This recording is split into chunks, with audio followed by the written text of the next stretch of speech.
Hey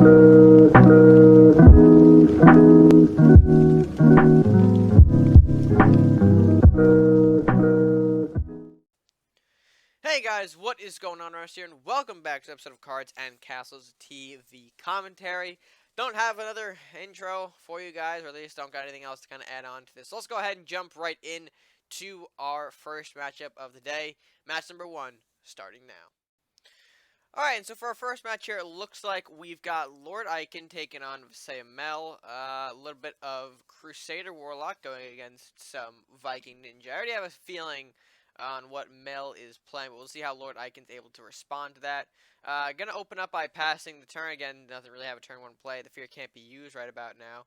In response, we see Lumberjack come out. We'll see if Aiken decides to fear or block with the Rider. Instead, he goes for the Questing Knight, which I guess is another choice. I forgot he would have had 2 gold for some reason. In comes the Masuta now, so looking to, well, not block per se. He wants to get that ability off, but he wants to be able to trade with the Question Knight if it comes forward. I can respond to the Flying Books and actually moving the Knight in for 3 damage, which, you know, it's okay. I mean, Vasea can't heal considering his colors, so it's a smart choice there. 2 Flying Drakes, though, are going to come out in response. Masuta trading with Question Knight after all. Books will get that additional draw. We'll see what Aiken responds with. He will smack another 3 for Castle and go for the Cleric play, as well as a Lumberjack, so additional draw in the future. We'll see what Vasea does here. He goes for the Dragon Siege, which of course will boost up those Faithful Drakes to a little bit of a, I guess, medium chunky boys. They're not chunky boys, but they're like medium chunky boys. Aiken responds by simply fearing back the front one, or the frontmost one, excuse me, going to trade with the Lumberjack on one of those drakes, see if he can get some additional cards. He will go for the Shaman play after retreating the Cleric back, which is a smart move. He wants to protect a couple of his units here, and of course Cleric would have been a direct trade into those drakes with little to nothing gained. In response, Vasea is going to go for that green drake, so again being buffed by all of the additional Faithful Drakes here. The aim of the game is some chunky drakes, so we'll see how Aiken's able to deal with it. He will play another Shaman and a Question Knight in response to that green drake after sacrificing one of those Shamans to weaken the I guess, weaker Faithful Drake. Dragon Search will bring out an Ice Drake, which we'll see after a Dragon Temple play, so a little 5/5 Ice Drake there.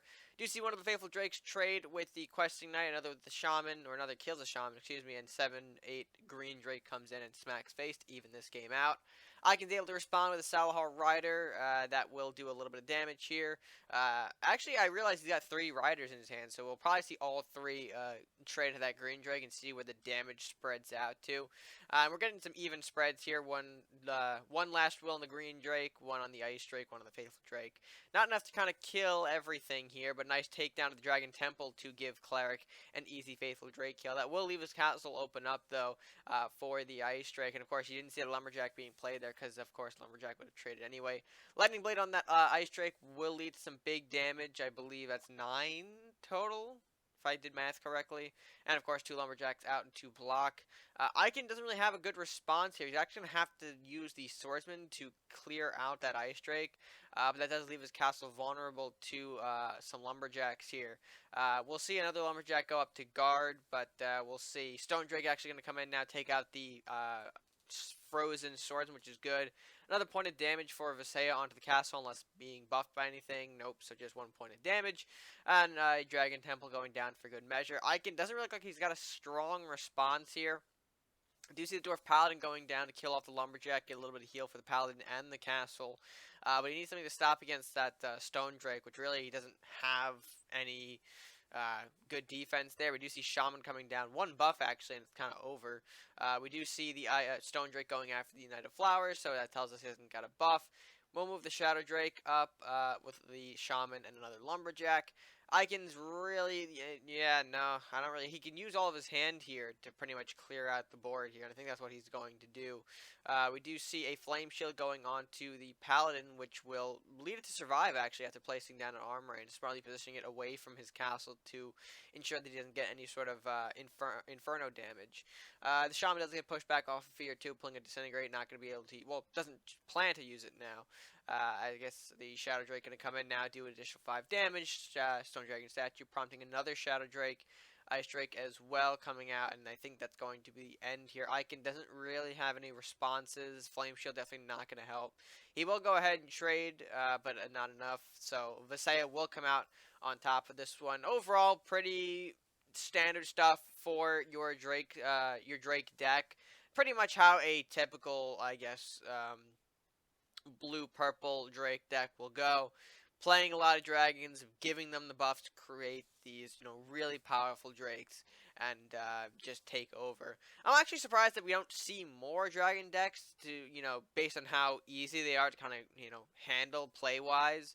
But then again, I mean, not everyone has dragons like Yenaroth and Aeroth that I wouldn't say are super needed, but they would help give a bit more power to the deck. So maybe that's why people, strafe away from dragons. But anyway, a great first match to open up this edition of TV Commentary. Let's go ahead and match number 2 and see what's in store for us there. Okay, and the second match we're going to be looking at is ZhengAngelo? ZhengAngelo. Hopefully, I'm going to say just Angelo, because I think that's easier for me.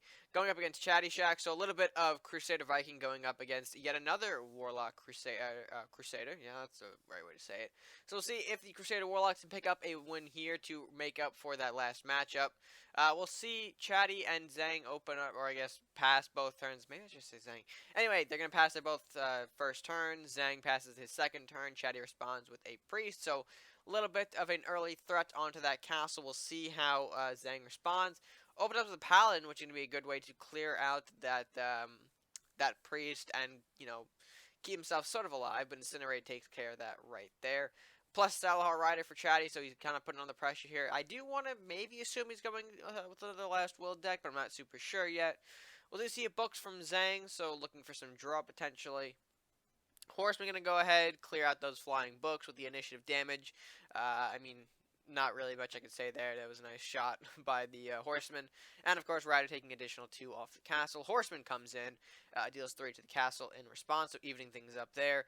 Clearing off the Rider to do additional damage to the castle in favor of Chatty, so now 16 to 18. Darkbender, since, Chatty's got a relatively clear board, he's able to freely play that. Horseman moves in for another 3 on the castle. Rider going ahead, being a bit more aggressive to follow suit. And how will Zheng respond? Opens up with a priest here. Alright, very nice. Will we see the Lich or Wind Mage? We will see the Lich, which is, I think, the smarter choice here. Freezes both of the units. Didn't go for the Rider elimination, I guess. I mean, he had the option to, but I guess chose not to, which is okay. Doesn't want to take any more last will damage maybe for now. But goes back to Zheng after Chatty plays another Darkbender. There goes the Wind Mage.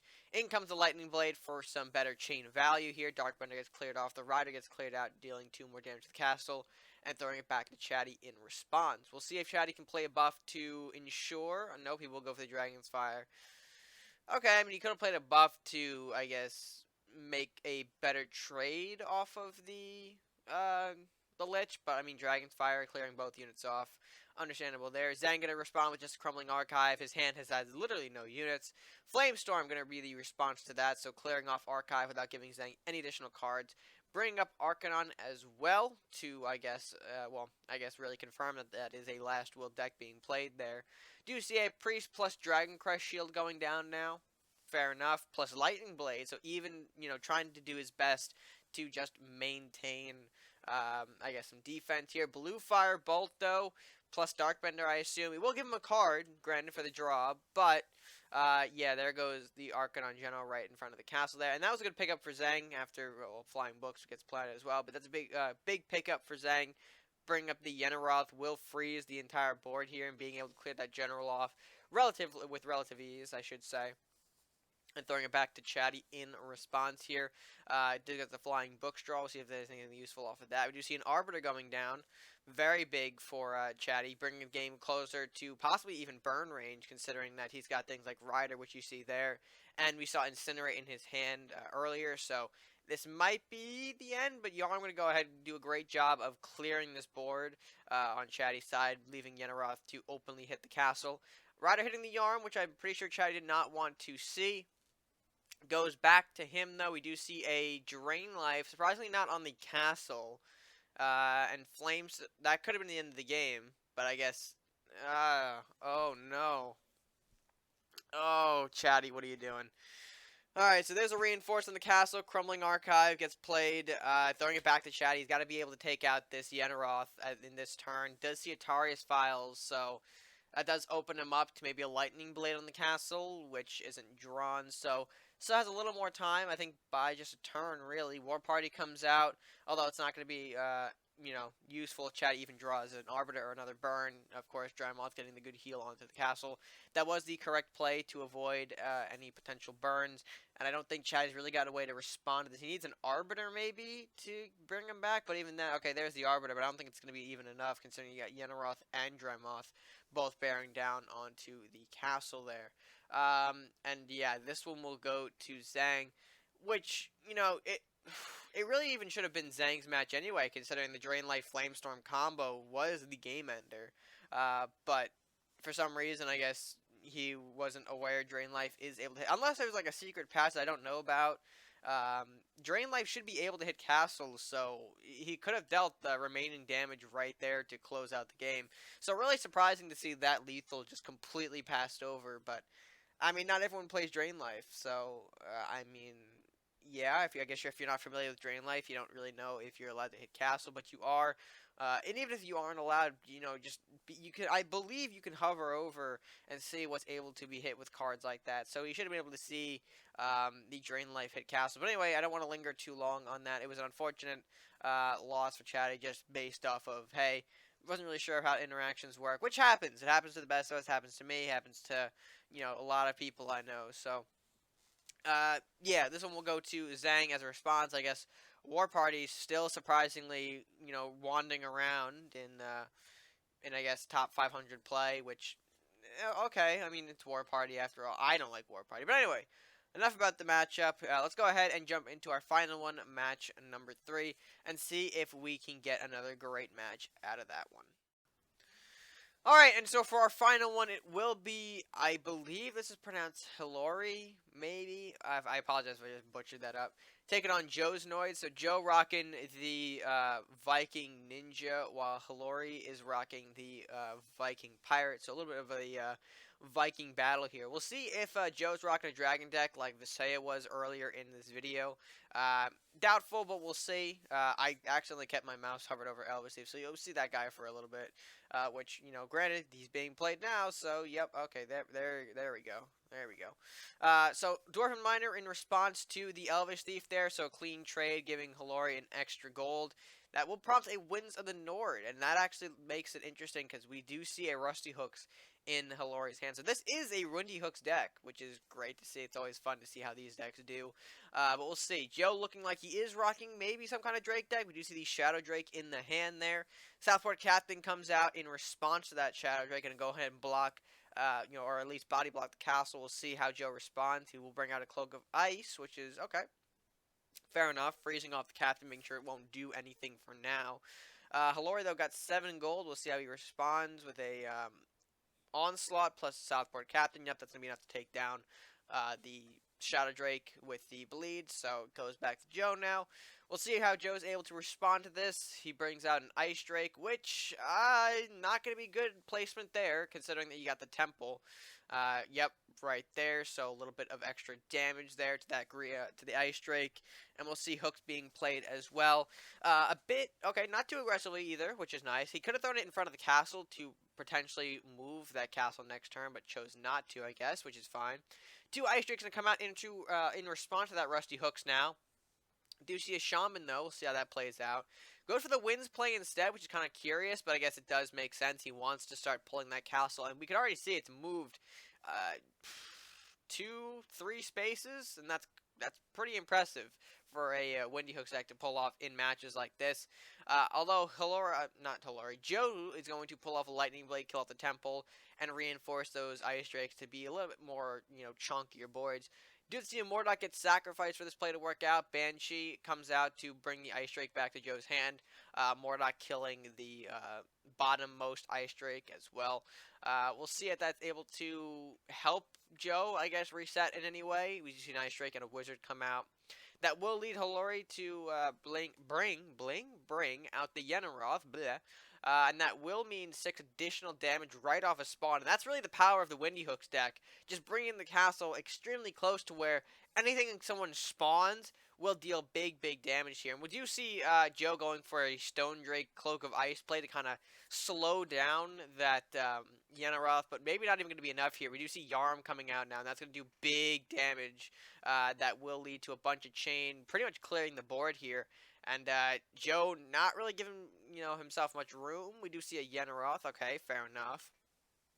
Not even going to... I don't think he can reach the arm, right? No. Just moves out to block, but that's not going to be enough. Shaman comes out. Lightning Blade comes out. That will do 3 chain damage. Shockwave coming in value, extreme value from the Banshee there, dealing the final bit of damage to that castle. And Windy Hooks deck, Hlori picks up the win. That's very cool to see. Now, usually when I find Windy Hooks decks on TV, they don't do very well. Mainly because by the time a Windy Hooks deck moves the castle, they're giving themselves not much room to kind of openly deal castle damage, and instead giving the opponent time to rush in their own units to defend their, I guess, moved castle.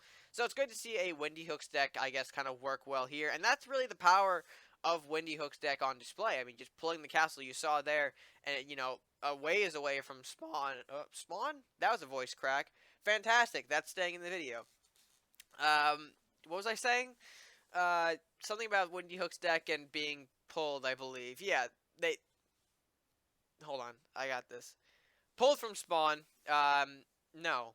Pulling the castle away from spawn. That's what I'm looking for. And, of course, forcing all the units to, I guess, rush to the castle. Something along those lines. I forgot what I was going to say now. Fantastic. You gotta love when the voice cracks take over. Anyway, guys, that was a great matchup. I think Hlori definitely deserves the win there. Very nicely done from the Windy Hooks deck. I think I want to rank my own. I've been meaning to do that for a little bit now, so hopefully that's coming, hopefully in the next video or sometime before the end of the month for sure. And see maybe how that one does in response. But anyway, a great match nonetheless, and I think a great place to close out this edition of TV Commentary. Alright guys, with that being said, I hope you did enjoy this edition of TV Commentary. Let me know what you guys thought of the matches by leaving your thoughts down in the comment section below. While you're down there, if you haven't done so already, be sure to like the video, share with your friends, and of course subscribe if you are new or haven't done so already. Best way to support the channel is just by clicking that subscribe button. No extra cost to you. And yeah, I think that's going to do it for me for now. So, until next time guys, stay gaming.